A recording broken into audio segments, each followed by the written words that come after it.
Hello aspirants, vision IAS में आपका स्वागत है।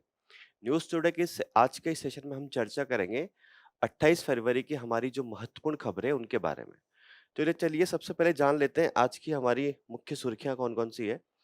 आज हमारे 5 मेन न्यूज़ है। पहला है विज्ञान और प्रौद्योगिकी में महिलाएं, स्टेम सेक्टर की बात हो रही है यहाँ पे। हाल ही में जो 28 फरवरी है आज, तो भारत विज्ञान दिवस मना रहा है और उनकी थीम जो है वो महिला के आधारित रखी गई। तो यही हम देखेंगे कि भारत में कितनी भूमिका है और क्या-क्या आंकड़े हैं इससे संबंधित। दूसरा है नक्सलवाद का पतन। हाल ही में एक जो आखिरी नक्सलवादी थे, उनको उन्होंने समर्पण कर दिया बिहार में और ऐसा माना जा रहा है कि बिहार अब नक्सलवाद जो है वो मुक्त हो चुका है। तो जानेंगे कि भारत में नक्सलवाद का जो पतन हो रहा है, इसके मेन कारण क्या रहे थे और सरकार क्या प्रयास कर रही है। मानव-हाथी संघर्ष के बारे में बात करेंगे, क्या कारण है इसके और क्या समाधान किए जा सकते हैं। फूड फोर्टिफिकेशन क्या होता है? ये पहले भी चर्चा कर चुके हैं, परंतु फिर से हम लोग इसको देखेंगे क्योंकि प्रधानमंत्री गरीब कल्याण योजना के तहत सरकार ने फोर्टिफाइड राइस दिया करती थी, उसको बंद कर दिया है। नई जीडीपी की श्रृंखला है, हमारे जीडीपी का आधार वर्ष है उसको चेंज करके 22-23 कर दिया है, तो इसके बारे में हम लोग बात करेंगे।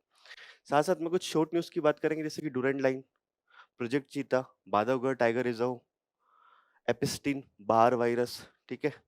लेखा नियंत्रक एम एमएफएन यानी कि मोस्ट फेवर्ड नेशन क्या होता है? सीवी रमन जो भारत 28 फरवरी को विज्ञान दिवस मनाता है, तो इसी टाइम पे सीवी रमन ने जो खोज करी थी रमन प्रभाव की, उनकी याद में ये मनाया जाता है। तो व्यक्तित्व भी न्यूज़ में तो इनके बारे में बात करेंगे। तो आज बात करते हैं पहली हमारी मुख्य खबर की, विज्ञान और प्रौद्योगिकी क्षेत्र में महिलाएँ। तो देखिए 2026 का जो राष्ट्रीय विज्ञान दिवस है, उसकी थीम रखी गई है, विज्ञान के क्षेत्र में महिलाएँ, विकसित भारत की उत्प्रेरक, है ना? और हम जो प्रतिवर्ष है 28 फरवरी को भारत में राष्ट्रीय विज्ञान दिवस मनाते हैं। तो महिलाओं की भूमिका और स्थिति क्या है बात करते हैं। तो देखिए अगर महिलाओं द्वारा नेतृत्व की हम लोग बात करें तो ऐतिहासिक रूप से महिलाओं की भूमिका रही है। जैसे कि वैदिक काल में अगर बात करें तो गार्गी थी, है ना? और गार्गी, वाच, कण्वी से लेकर गणितज्ञ जो थी लीलावती, महिलाओं ने प्राचीन भारत और मध्यकालीन भारत में एक महत्वपूर्ण भूमिका निभाई है ना? साइंस एंड टेक्नोलॉजी के क्षेत्र में। आधुनिक भारत में अगर बात करी जाए तो कल्पना चावला इन्होंने अंतरिक्ष क्षेत्र में काम किया है। दूसरा टेसी थॉमस मिसाइल प्रोजेक्ट की हेड होती हुआ करती थी ये।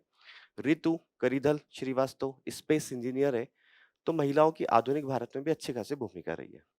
विज्ञान और प्रौद्योगिकी इंजीनियरिंग और गणित स्टेम सेक्टर है उसमें महिलाओं का जो नामांकन है वो 2014-15 में जो था वो लगभग 38.4% था, जो कि बढ़कर 2020-21 में 42.6% हो गया। यानी कि स्टेम सेक्टर जो है साइंस टेक्नोलॉजी इंजीनियरिंग मैनेजमेंट इसमें महिलाओं की जो कहीं ना कहीं मैथ्स उसकी भूमिका बढ़ रही है धीरे धीरे। वैश्विक हिस्सेदारी की अगर बात करें तो एक राष्ट्रीय उच्चतर शिक्षा का सर्वेक्षण होता है भारत में, तो उसमें ये निकल के आया है कि वैश्विक स्तर पर स्टेम के जो स्नातक होते हैं उसमें 42.7% जो है वो भारत की महिलाएं हैं। यानी कि वैश्विक स्तर पर अगर स्टेम सेक्टर में 100 महिलाएं पास आउट हो रही है तो उसमें से 42 जो होंगी वो भारत की होंगी। अगला है बढ़ती भागीदारी। अनुसंधान और विकास में भी महिलाओं की भागीदारी बढ़ रही है। जैसे कि बात की जाए कि 2001 2000 2000 और 2001 में 13% से बढ़कर लगभग 2018-19 में 28% हो गई। साथ ही महिलाओं की शोधकर्ताओं की सही संख्या जो महिला रिसर्चर होती है उनकी संख्या भी बढ़ रही है और 2015 15 में ये लगभग 13.9% के आसपास हुआ करती थी, जो कि 2018 में 18.7% के अराउंड हो गई है, ठीक है। परंतु महिलाओं को स्टेम सेक्टर में जाने के लिए कुछ चुनौतियों का भी सामना करना पड़ता है। जैसे कि पहली चुनौती की अगर बात करें तो प्रवेश में रचनात्मक बाधाएं वो क्या है। देखिए स्टेम सेक्टर में महिलाओं का नामांकन तो बढ़ रहा है, जैसे कि हम लोगों ने देखा कि 2014-15 की बजाय 42.6% हो चुका है ना? नामांकन तो बढ़ रहा है। परंतु अगर बात करी जाए स्टेम कार्यबल में, साइंस, टेक्नोलॉजी, इंजीनियरिंग और मैथ्स में जो कार्यबल है भारत में, उसमें केवल 27% महिलाओं की भूमिका है। और क्षेत्रवार अंतराल है स्टेम नामांकन में, इसमें मतलब स्टेम में और भी अगर देखा जाए तो और भी चीजें हैं। जैसे कि इंजीनियरिंग में बहुत कम महिलाएं जा रही हैं, जैसे कि 14.5% के आसपास। और स्वास्थ्य और विज्ञान में अगर बात करें तो लगभग 24.5% के आसपास महिलाएं जा रही है, ठीक है। जी, कार्य जीवन संतुलन। अब आपको जैसे पता ही है कि महिलाओं की जो भूमिका है, परंपरागत रूप से निर्धारित की गई है कि महिलाएँ घर में का काम भी करेंगी। तो देखभाल की ज़िम्मेदारियों के साथ-साथ महिलाओं को अगर उनको स्टेम सेक्टर में काम करना है, तो कहीं न कहीं ये उनकी प्रगति में बाधा खड़ी करता है। अगला है नेतृत्व में कम प्रतिनिधित्व। यानी कि स्टेम जो सेक्टर है, अगर उसके नेतृत्व की बात करी जाए, तो उसमें महिलाओं की जो भागीदारी है, वो कहीं न कहीं कम है। ठीक है? निर्णय लेने वाली भूमिकाओं में महिलाओं की भागीदारी को कम रखा गया है। और ऐसा माना जाता है, ग्लास सीलिंग का एक कॉन्सेप्ट है, उसमें माना जाता है कि महिलाओं को जो उच्च प्रबंधन के जो काम होते हैं, वो नहीं दिए जाते हैं। ठीक है? तो सरकारी पहल और योजनाएँ क्या है? सरकार ने देखिए बड़े-बड़े नाम है, वाइस किरण जिसकी फुल फॉर्म है विज्ञान और इंजीनियरिंग में महिलाएँ पोषण के माध्यम से अनुसंधान उन्नति में ज्ञान भागीदारी। वाइस किरण योजना विज्ञान एवं प्रौद्योगिकी विभाग द्वारा शुरू की गई है, department of science and technology Bharat का। और एक व्यापक अम्ब्रेला कार्यक्रम है, इसके तहत महिला वैज्ञानिकों जो होती है, उनको सहायता प्रदान की जाती है। ठीक है? दूसरा है महिला वैज्ञानिक योजना। करियर में अगर कोई गैप आ गया, बच्चा अगर हो जाता है, प्रेग्नेंट हो जाती है वुमन, अगर करियर में कोई गैप आ गया, तो महिलाओं को अनुसंधान करियर में फिर से प्रवेश करने की सुविधाएँ ये महिला वैज्ञानिक योजना जो है वो प्रदान करती है। अगला है, इसका पूरा नाम है क्यूरी, छोटा नाम है क्यूरी, पूरा नाम है महिला विश्वविद्यालयों में नवाचार और उत्कृष्टता के लिए विश्वविद्यालय अनुसंधान का सुदृढ़ीकरण। तो महिला विश्वविद्यालय में अनुसंधान अवसंरचना जो है ये उसको मजबूत करता है। आगे और बात करें, विज्ञान ज्योति कार्यक्रम चल रहा है। तो 250 जिले हैं, उसमें लड़कियों को जो होती है, उनको स्टेम सेक्टर में उच्चतर शिक्षा और करियर बनाने के लिए प्रोत्साहन करने के लिए विज्ञान ज्योति कार्यक्रम शुरू किया गया है। एक है गति पहल, तो gender advancement for transforming institutions. तो ये स्टेम सेक्टर जो है उसमें संस्थाओं में स्टेम जो संस्थाएं होती है भारत में जो साइंस, टेक्नोलॉजी, इंजीनियरिंग और मैथ्स के क्षेत्र में काम करती है, उनमें लैंगिक समानता और परिवर्तनकारी सुविधाओं को बढ़ाने के लिए सरकार ने गति जो इनिशिएटिव है, पहल है, उसको शुरू किया। ठीक है, तो ये इम्पोर्टेंट है, ऐसा सवाल जनरली आने के चांसेस रहते हैं, तो आप थोड़ा-सा ध्यान रखिएगा कि भारत में जो स्टेम सेक्टर है, उसमें महिलाओं की क्या भूमिका है, थोड़े आंकड़े ध्यान रखिए और सरकार क्या कर रही है। नक्सलवाद का पतन। तो देखिए हाल ही में यही हुआ कि अंतिम सशस्त्र माओवादी के आत्मसमर्पण के साथ बिहार में जो है नक्सलवाद मुक्त हो गया। तो भारत सरकार ने भारत से वामपंथी उग्रवाद जो है उसको खत्म करने का लक्ष्य रखा है। 31 मार्च 2026 में भारत से नक्सलवाद को जो है वो खत्म कर देंगे, ऐसी बात सरकार कर रही है। तो अगर इसके बारे में थोड़ा संक्षिप्त में बात की जाए कि क्या है वास्तव में लेफ्ट विंग एक्सट्रीमिज्म, तो देखिए ये है, इसको आमतौर पर माओवाद या फिर नक्सलवाद के रूप में माना जाता है। और जो भारत के जो प्रधानमंत्री थे डॉक्टर मनमोहन सिंह, उन्होंने 2008 में एक स्टेटमेंट दिया था कि भारत में जो नक्सलवाद है वो सबसे बड़ी आंतरिक समस्या आंतरिक सुरक्षा की चुनौती है। ठीक है? इसकी शुरुआत की अगर बात करें तो 1967 में पश्चिम बंगाल के नक्सलबाड़ी आंदोलन जो है वहां से ही शुरू हुआ है। ठीक है? और इसका विस्तार मुख्य रूप से इसको रेड कॉरिडोर बोला जाता है। और ये कुछ राज्य हैं जैसे कि छत्तीसगढ़, उड़ीसा, झारखंड, महाराष्ट्र, केरल, पश्चिम बंगाल, मध्य प्रदेश, आंध्र प्रदेश, तेलंगाना के कुछ हिस्सों में नक्सलवाद है। परंतु सरकार ने अब लक्ष्य रखा है कि हम 31 मार्च 2026 तक इसको खत्म कर देंगे। ठीक है? विचारधारा की अगर बात करें तो मेनली देखिए जो सामाजिक आर्थिक असमानताएं थी उससे ये उपजा है। ठीक है? और माओवादी विचारधारा जो है उससे प्रेरित है। विचारधारा के स्तर पर ये माओवाद से प्रेरित है, परंतु अगर मेन देखा जाए तो इससे जुड़ने वाले लोग वो होते हैं मेनली इनके कैडर जो कि सामाजिक आर्थिक असमानताओं से जूझ रहे हैं। इसका उद्देश्य है कि मौजूदा जो लोकतांत्रिक सरकार है उसको हटाया जाए और एक वर्ग विहीन समाज की स्थापना करना है हिंसा के माध्यम। तो सशस्त्र विद्रोह के माध्यम से ये चाहते हैं कि वर्तमान में जो सरकार है उसको हटाया जाए और एक वर्ग विहीन समाज जो है उसकी स्थापना की जाए, जहाँ पे सबको समानता हो। तो उन्मूलन के लिए सरकार क्या प्रयास कर रही है? तो देखिए 2 दृष्टिकोण सरकार लेके चल रही है। ठीक है, ये आंतरिक सुरक्षा की समस्या है, ये तो सरकार मान ही रही है, तो सुरक्षा कुछ काम कर रही है, सुरक्षा की संबंधी कुछ पहले कर रही है। साथ-साथ में अगर उनसे लोग जुड़ रहे हैं माओवादियों से, तो कुछ विकास संबंधी कुछ चुनौतियाँ भी होंगी, तो विकास संबंधी पहले भी सरकार ने शुरू करी है। तो एक समाधान इनिशिएटिव सरकार ने शुरू किया है। इसके तहत एकीकृत कार्यक्रम में पूरा का पूरा नक्सलवाद को खत्म करने की बात करी जाती है कि नेतृत्व को बढ़ावा देना, आक्रामक रणनीति हो, खुफिया जानकारी हो, तकनीक और वित्तीय संबंधी जो बाधा है, उसमें सारी की सारी इसमें समाधान इनिशिएटिव है ना? राष्ट्रीय नीति और कार्य योजना 2015 में बहुआयामी रणनीति और जो सुरक्षा कार्रवाई को विकसित करने और विकसित सुरक्षा कार्रवाई को विकास और अधिकारों को संरक्षण के साथ जोड़ती है। मतलब राष्ट्रीय नीति और कार्य योजना जो है वो हमारी ये बोलती है नक्सलवाद को लेकर कि ये सुरक्षा की समस्या भी है, सुरक्षा कार्रवाई को विकास और आदिवासी को लोग जो वहां रहते हैं जंगलों में उनके अधिकारों से इसको जोड़ा जाता है। और अगर हम लोग बात करें सुरक्षा को लेके तो सुरक्षा अवसंरचना जो है, उसका सुदृढ़ीकरण किया जा रहा है। यानी कि जो नक्सलवाद प्रभावित इलाके हैं, अगर वहाँ पे फोर्सेज़ हैं, तो उनके लिए सुरक्षा अवसंरचना बनाई जा रही है। जैसे कि किलेबंद पुलिस स्टेशन, है ना? ताकि उनको कोई उड़ा ना दे। नए शिविर, केंद्रीय सशस्त्र पुलिस बल जो है, यानी कि सीआरपीएफ जो है, उसकी तैनाती। वित्तीय अवरोध जो है, उसको खत्म करने की बात करी जा रही है। यानी कि जो नक्सलवाद है, उनके पास पैसे नहीं पहुँचे, तो वो हथियार नहीं खरीद पाएँगे और अपने कैडर को भी पैसा नहीं दे पाएँगे। तो इसके लिए क्या है, हमारी एनआईए जो है, नेशनल इन्वेस्टिगेशन एजेंसी, ईडी हो गया, है ना?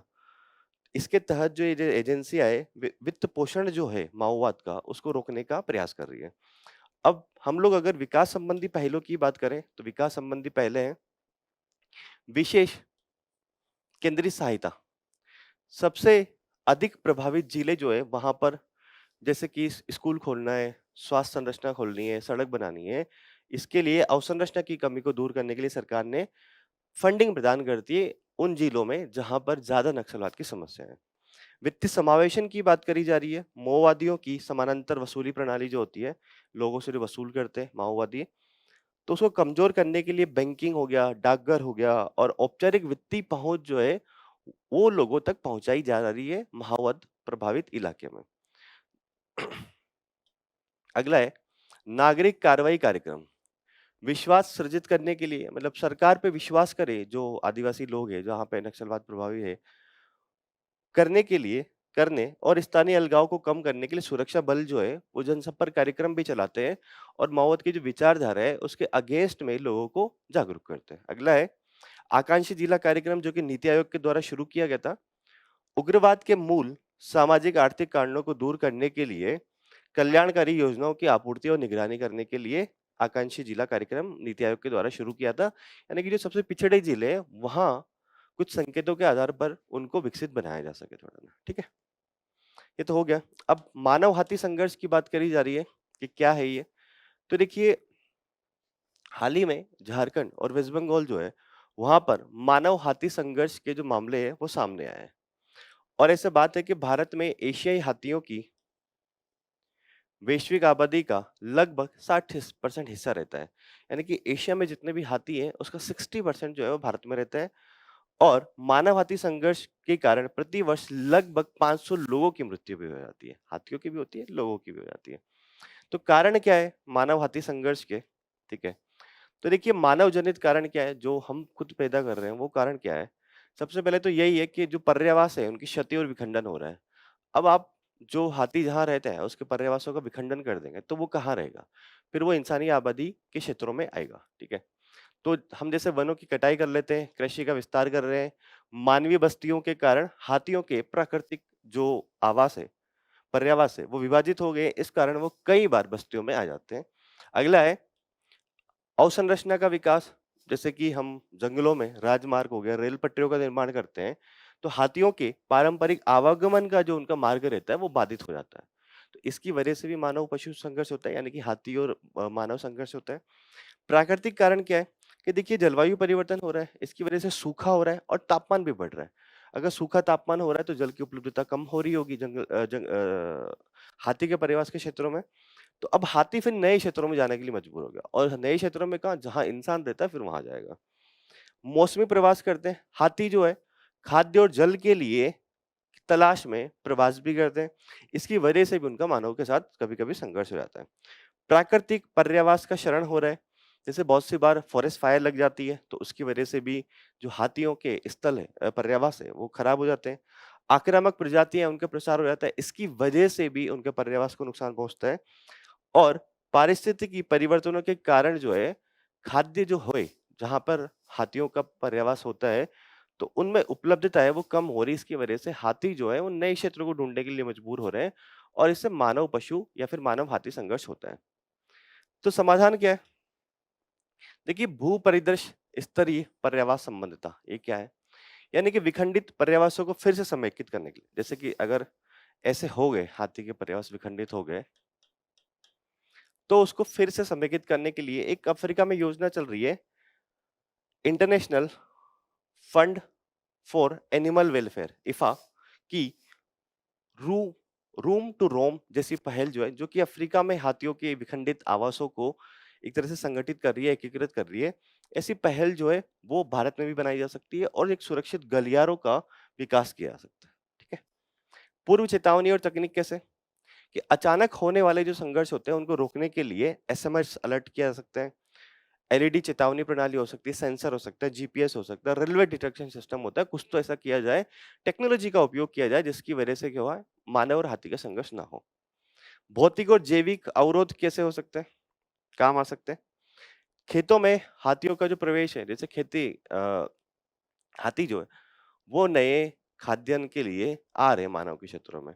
तो जो अब जहाँ पे किसान अपनी फसल उपजा रहे हैं, तो वहाँ पर आस-पास में बाड़ लगाए, ताकि हाथियों का प्रवेश ना हो पाए।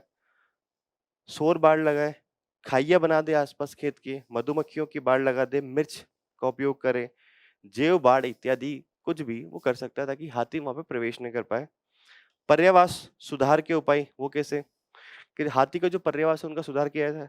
जल स्रोत हो गया, बोरवेल हो गया, चारा का पौधारोपण हो गया उन क्षेत्रों में, बांस उगाकर और आक्रामक प्रजातियों को हटाकर वन संसाधनों को बढ़ावा दिया जा सकता है जो हाथी के पर्यावास के क्षेत्र है वहां पे। वैकल्पिक फसल चक्र, सूबे क्षेत्रों में जहाँ पर ये ज़्यादा संघर्ष होता है, वहाँ पे मिर्च, खट्टे फल, अदरक, प्याज़ जैसी फसलें, मतलब ऐसी फसलें जो कि हाथी नहीं खाते। मिर्च हो गया, प्याज़ हो गया, खट्टे फल हो गया, अदरक हो गया, खट्टे फल हो गए, कि खेती को बढ़ावा दिया जाए जिनको हाथी पसंद नहीं करता। अगर हाथी पसंद नहीं करेगा तो ऑब्वियसली उस एरिया में नहीं आएगा।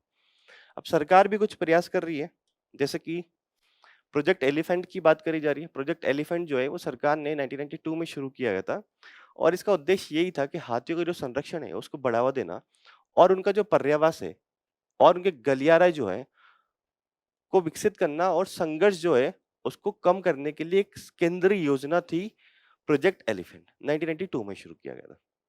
व्यवहार संबंधी अध्ययन, अब मानव हाथी संघर्ष क्यों हो रहा है इसका अध्ययन करना भी बहुत आवश्यक है, विश्लेषण करना आवश्यक है। तो मानव हाथी संघर्ष के मुद्दों का विश्लेषण करने और संघर्ष वाले क्षेत्रों में जंगली हाथियों को रेडियो कॉलर लगाया जाए और मानव हाथी संघर्ष प्रबंधन के लिए सर्वोत्तम प्रथाएं कि नीलिया, मतलब देखिए अगर एक एसओपी बना दी जाए कि मानव हाथी संघर्ष, अब देखिए इसको टाला तो नहीं जा सकता बहुत ज्यादा लेवल तक, क्योंकि लोग भी जंगलों में रहते हैं, हाथी भी रहते हैं वहाँ पे, तो एक एसओपी बना लिया जाए कि अगर इस तरह की कुछ चीज़ होती है, तो क्या प्रक्रिया अपनाई जाएगी, ठीक है? और सरकार ये कर रही है।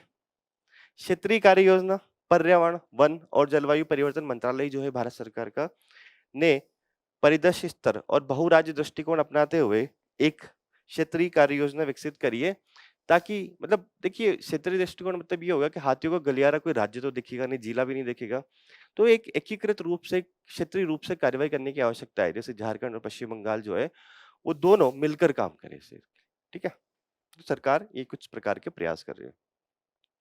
अब बात करते हैं फूड फोर्टिफिकेशन क्या होता है? फोर्टिफिकेशन सीधा सिंपल सा सब अर्थ इसका ये है कि जो फूड है उसमें कुछ ना कुछ पोषक तत्वों, मिनरल्स की मात्रा जो है उसको बढ़ावा देना। सरकार ने, अब न्यूज़ में क्यों आए कि सरकार ने प्रधानमंत्री गरीब कल्याण योजना जो थी, उसके तहत फोर्टिफाइड राइस दिए जा रहे थे। तो अब वो नहीं देंगे। वो क्यों नहीं देंगे? उसके पीछे कारण ये है कि आईआईटी खड़गपुर जो है उसकी एक स्टडी आई है। उसकी स्टडी ये आई है कि अगर जो फोर्टिफाइड राइस रहता है, अब देखिए अगर प्रधानमंत्री गरीब कल्याण योजना के तहत आपको उसको वितरित करना है लोगों को, तो आप पहले से बहुत ज़्यादा भंडारण करके रखोगे। तो आईआईटी खड़गपुर ये बोलता है कि अगर आप उसको लंबे समय तक भंडारित कर रहे हैं, तो उसकी शेल्फ लाइफ कम हो रही है। मतलब खराब जल्दी हो जाएगा फोर्टिफाइड राइस। तो सरकार ने बोला कि ठीक है, फिर फोर्टिफाइड राइस जो है वो अभी नहीं देते। ठीक है। अगला है, अध्ययन में और ये बात निकल के आई कि नमी हो गया, भंडारण की स्थिति, तापमान और सापेक्षिक आर्द्रता और पैकेजिंग सामग्री जैसे कारक जो है वो फोर्टिफाइड राइस कर्नेल और फोर्टिफाइड राइस की स्थिरता और शेल्फ लाइफ दोनों को गंभीर रूप से प्रभावित करते हैं। मतलब फोर्टिफाइड राइस को किस जगह रखा जा रहा है, वहाँ नमी क्या है, उसको पैकिंग किस प्रकार से की गई है, वहाँ का तापमान क्या है, ये सारी की सारी चीजें जो है फोर्टिफाइड राइस जो है उसकी शेल्फ लाइफ को प्रभावित करते हैं गंभीर रूप से। ठीक है। आगे बात करते हैं फूड फोर्टिफिकेशन क्या है। तो मेन हम लोग ये देखते हैं कि देखिए जो खाद्य पदार्थ है उसमें पोषक तत्व गुणवत्ता में सुधार करने के लिए खाद्य में सूक्ष्म पोषक तत्वों जैसे कि विटामिन हो गया, खनिज की मात्रा को जानबूझकर बढ़ाया जाता है। ठीक है। विनियमन कौन करता है? तो फसाई जो है वो खाद्य संरक्षण संरक्षा और खाद्य मानक खाद्य पदार्थों का फोर्टिफिकेशन विनियमन है 2018 का, उसके तहत जो है फसाई इसका रेगुलेशन करता है। पहले क्या है, खाद्य सुरक्षा जाल कार्यक्रमों के तहत फोर्टिफाइड खाद्य की आपूर्ति, यानी कि हमारे जो बहुत सारे कार्यक्रम चलते हैं सरकार के द्वारा, जिसके तहत सरकार जो है वो किसान जो गरीब लोग हैं जिनके पास इतनी क्षमता नहीं है उनको अनाज प्रदान करती है, तो फोर्टिफाइड खाद्य की आपूर्ति की जाती है उसके तहत। पीएम पोषण योजना इत्यादि में काम आता है। अब प्रधानमंत्री गरीब कल्याण योजना जो है और अन्य सुरक्षा जो कार्यक्रम है उसके तहत जो है वो फोर्टिफाइड राइस जो है वितरित किए जाएंगे। और इस प्रधानमंत्री गरीब कल्याण योजना के तहत ये बात की जा रही थी कि दिसंबर 2028 तक हम लोग वितरित करेंगे, परंतु अब आईआईटी खड़गपुर की रिपोर्ट के आधार पर इसको अस्थायी रूप से वर्तमान में रोक दिया गया है। और देखते हैं फोर्टिफाइड खाद्य पदार्थ जैसे कि गेहूं का आटा और चावल जिसमें iron, vitamin two, B 12, folic acid इत्यादि चीजें मिला दी है। दूध और खाद्य तेल जिसमें विटामिन ए और डी मिलाया गया है, मतलब बढ़ाया गया है पोषक तत्वों की मात्रा में। डबल फोर्टिफाइड नमक आयोडीन और आयरन के साथ, आयोडीन जो है आयोडीन की कमी हमारे शरीर में बहुत ज्यादा मात्रा में नमक दूर करता है। महत्व क्या है कि इससे सूक्ष्म पोषक तत्वों की जो कमी होती है हमारे शरीर में वो इस प्रकार का खाना खाने से, फोर्टिफाइड फूड खाने से खत्म हो जाती है। तो भारत में विटामिन ए, आयोडीन और आयरन और फोलिक एसिड की कमी के कारण कुपोषण होता है लोगों में, क्योंकि कुपोषण का कारण यही होता है कि आपको जो मिनरल्स है वो प्रॉपर तरीके से नहीं मिल पाते। तो इससे रतौंधी हो जाती है, नाइट ब्लाइंडनेस हो जाती है, घेंगा हो जाता है, एनीमिया और विभिन्न जन दोष हो सकते हैं। तो इसकी वजह से हमें ये इस प्रकार के फोर्टिफाइड फूड खाना चाहिए ताकि जो है हमारे शरीर में पोषक तत्वों की जो कमी है वो दूर हो सके। आर्थिक लाभ भी है, जैसे कि कोपेनहेगन कंसेंसस है, सर्वसम्मति है, उसके तहत ये बात की गई है कि फोर्टिफिकेशन अगर हम लोग करते हैं और उसमें 1 रुपया अगर खर्च करते हैं, खर्च किए गए प्रत्येक 1 रुपया मतलब फूड फोर्टिफिकेशन में अगर 1 रुपया खर्च किया जा रहा है, तो इससे जो इकोनॉमी है ओवरऑल उससे उसको 9 रुपए का लाभ होता है। ठीक है।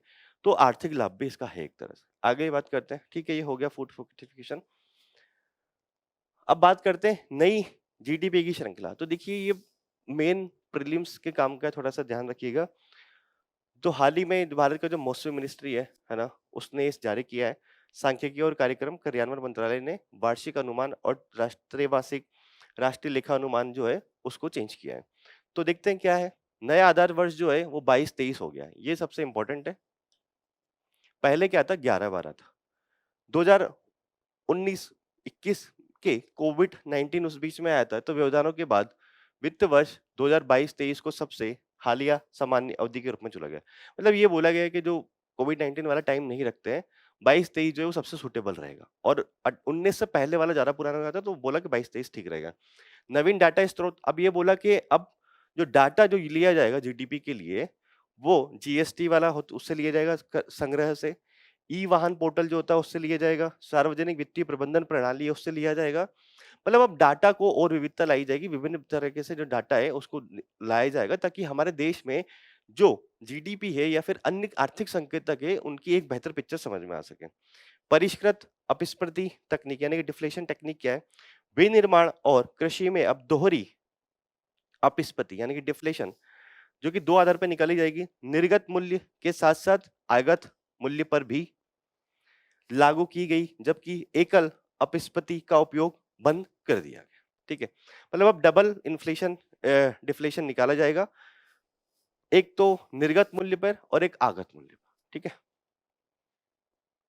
और भी इसमें काफ़ी सारी टेक्निकल इन्फॉर्मेशन दे रखी है यहाँ पे। आपूर्ति और उपयोग तालिका का एकीकरण किया गया है। आपूर्ति और उपयोग तालिका, ठीक है?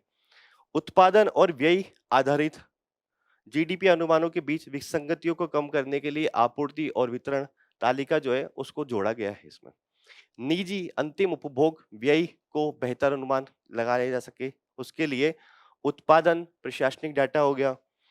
जिन्स प्रवाह दृष्टिकोण से प्रत्यक्ष अनुमान को ये जो है निजी अंतिम उपभोग व्यय में एकीकृत कर इसे सुधारा जाएगा। मतलब देखिए ये सारी कवायद इसलिए हो रही है कि हमारे देश में जो जीडीपी का आंकड़ा है वो हमारे देश की वास्तविक आर्थिक स्थिति को दर्शा सके, ठीक है?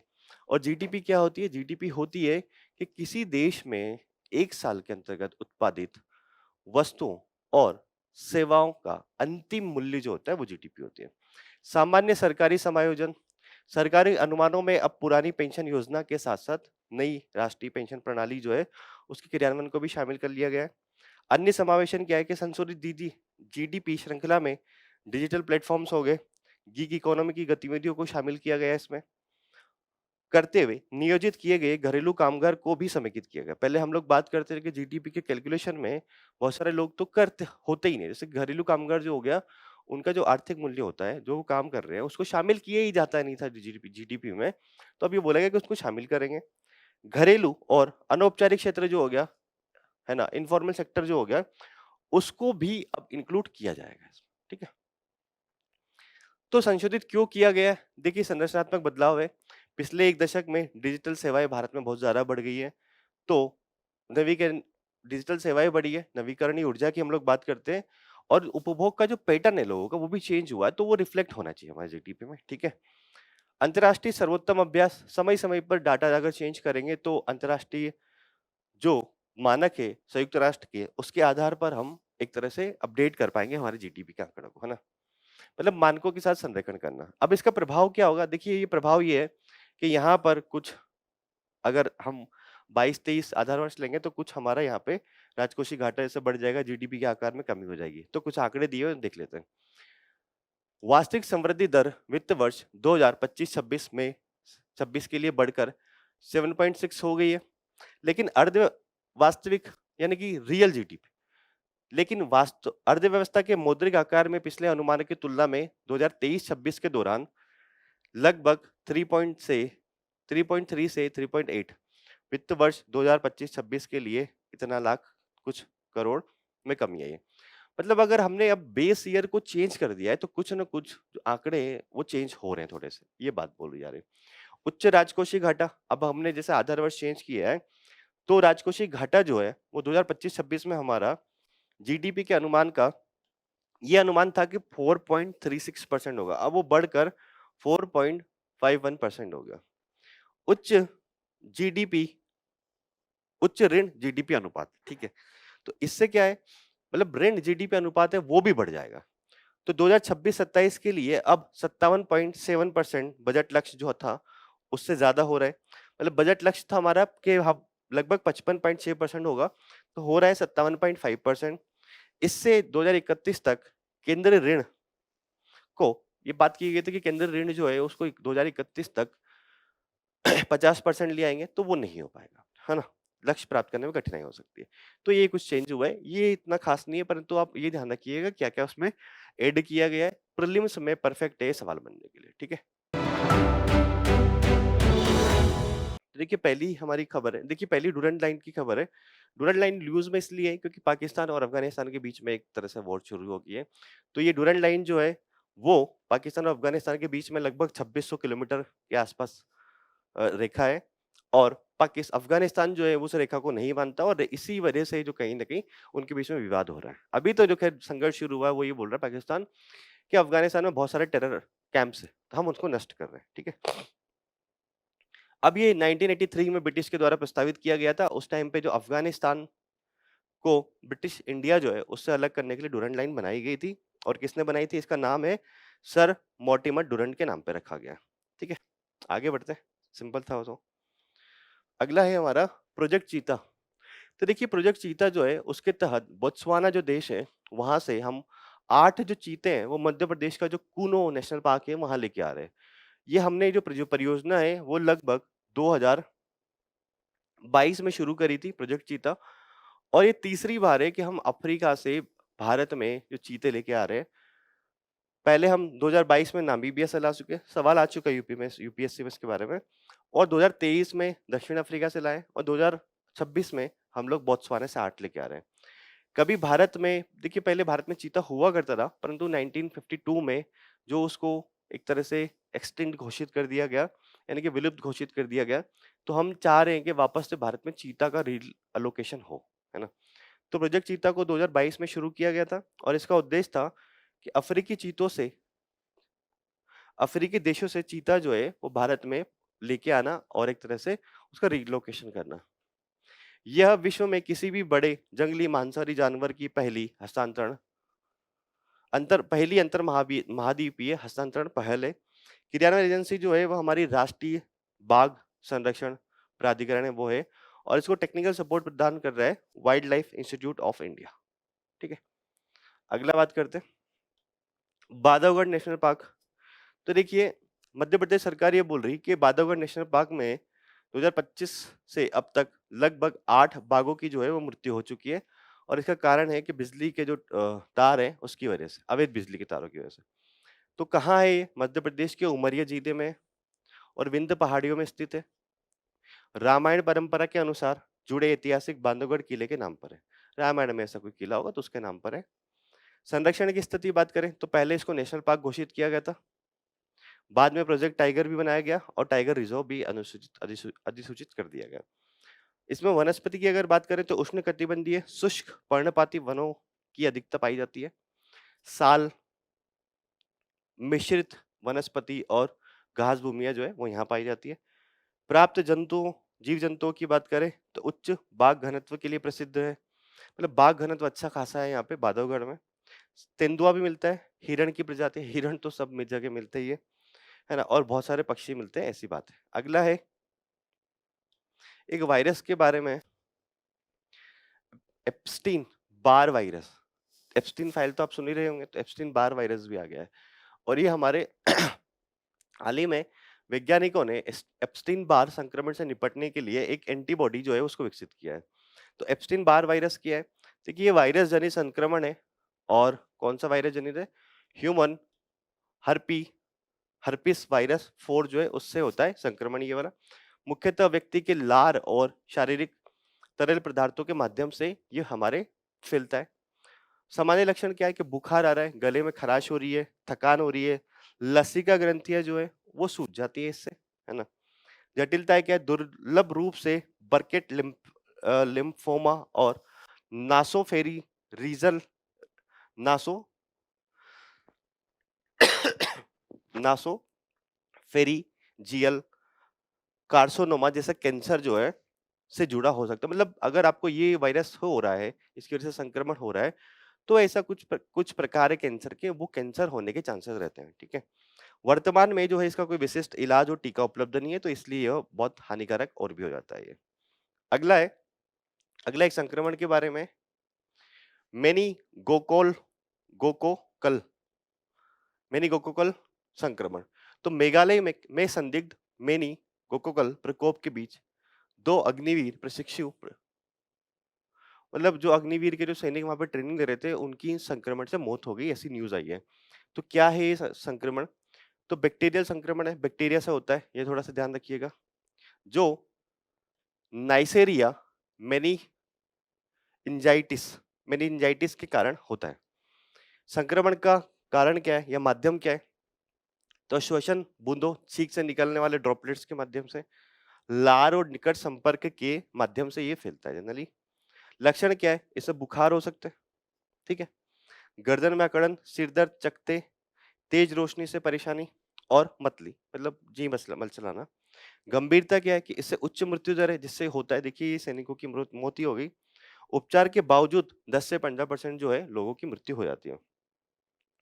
दीर्घकालिक जटिलता अगर इसकी वजह से होती है तो मस्तिष्क में क्षति हो सकती है, अंगों को हमारे नुकसान हो सकता है, श्रवण क्षमता जो है वो कम हो सकती है। उपचार क्या है कि तत्काल एंटीबायोटिक्स जैसे कि सेफ्री सेफी नाइट्रोक्सोन, पेनिसिलिन इत्यादि या फिर टीका इसका उपलब्ध है। मतलब तुरंत आप एंटीबायोटिक कुछ लीजिए या फिर इसका टीका जो है वो लगवाइए। अगला है लेखा महानियंत्रक। तो क्या न्यूज़ है? कंट्रोलर जनरल ऑफ अकाउंट ने गवर्नमेंट बैंक डैशबोर्ड और गवर्नमेंट बैंक मैनुअल जारी किया। ये सी न्यूज़ निकल कर आई है। इन पहलों का उद्देश्य है कि बैंकों द्वारा सरकारी कार्यों के संचालन में अनुपालन को मजबूत करना। तो क्या है लेखा महानियंत्रक? देखिए, कंट्रोलर जनरल अलग है, कैग अलग है और महालेखा महानियंत्रक अलग है। तो भारत सरकार को लेखा मामलों पर अगर कोई सलाह देने वाला प्रमुख निकाय है तो लेखा महानियंत्रक है। जहां नियंत्रक और महालेखा परीक्षक केग जो है वो एक सांविधिक निकाय है, वहीं सीजीए जो है वो गैर सांविधिक निकाय है। ये थोड़ा सा कुछ गड़बड़ लग रहा है मुझे। ये तो संवैधानिक निकाय है ना? संवैधानिक निकाय है क्योंकि संविधान में केग का प्रावधान दिया हुआ है ऑलरेडी ना। और जो ये है आपका लेखा महानियंत्रक जो है ये गैर संवैधानिक है, यानी कि संविधान में ऐसा उसका कुछ प्रावधान नहीं दिया हुआ है ना। और ये जो कार्य करता है वो व्यय विभाग के अंतर्गत काम करता है ना।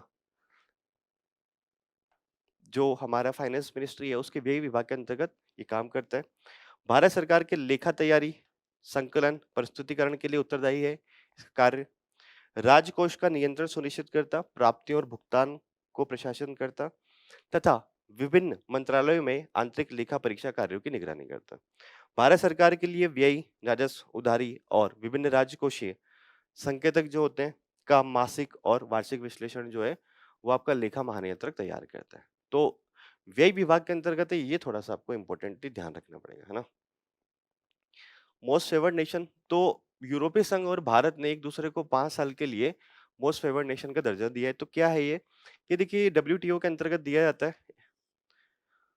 डब्ल्यूटीओ का कोई सदस्य अगर किसी देश को कम शुल्क जैसी अनुकूल व्यापार शर्तें प्रदान करता है तो वही लाभ उसे डब्ल्यूटीओ के अन्य सदस्यों को देना होता है। मतलब मोस्ट फेवर्ड नेशन का दर्जा अगर मान लीजिए ए देश ने बी देश को मोस्ट फेवर्ड नेशन का दर्जा दे दिया, तो अब जिस देश को अगर ये बी को किसी चीज पर 10% टैरिफ दे रहा है तो बाकी देशों के साथ भी फिर 10% टैरिफ ही उसको लगाना होगा। यदि किसी एक देश को कम शुल्क जैसे अनुकूल व्यापार शर्तें प्रदान करता है तो वही लाभ उसे डब्ल्यूटीओ के अन्य सदस्यों को भी देना पड़ेगा। अगर एक देश को प्रदान किया, आपने जिसको मोस्ट फेवर्ड नेशन का दर्जा दे रखा है, अगर आपने उसको प्रदान किया कुछ, तो आपको बाकी डब्ल्यूटीओ के देशों को भी वही चीज प्रदान करनी पड़ेगी। हालांकि क्षेत्रीय व्यापार समझौते, मुक्त व्यापार समझौते और विकासशील देशों के लिए इसमें कुछ अपवाद जो है वो मौजूद है। वो टेक्निकलिटी में हमें इतना नहीं है, पर मोस्ट फेवर्ड नेशन क्या होता है ये ध्यान रखिएगा।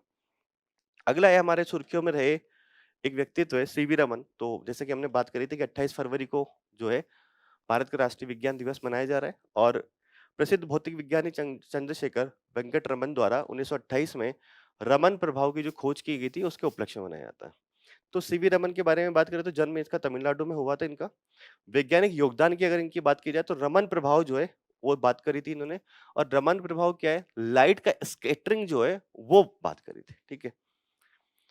अब ये परिघटना क्या है कि जिसमें पारदर्शी पदार्थ से गुजरने पर पदार्थ के, अगर कोई पारदर्शी पदार्थ है उससे पदार्थ कोई गुजर रहा है लाइट का, पदार्थ के अणुओं की वजह से प्रकाश की किरणें जो है वो बिखर जाती है, उनके तरंगदैर्घ्य रंग में बदलाव आता है और इससे अणुओं की संरचना और कंपनी के बारे में जानकारी मिलती है।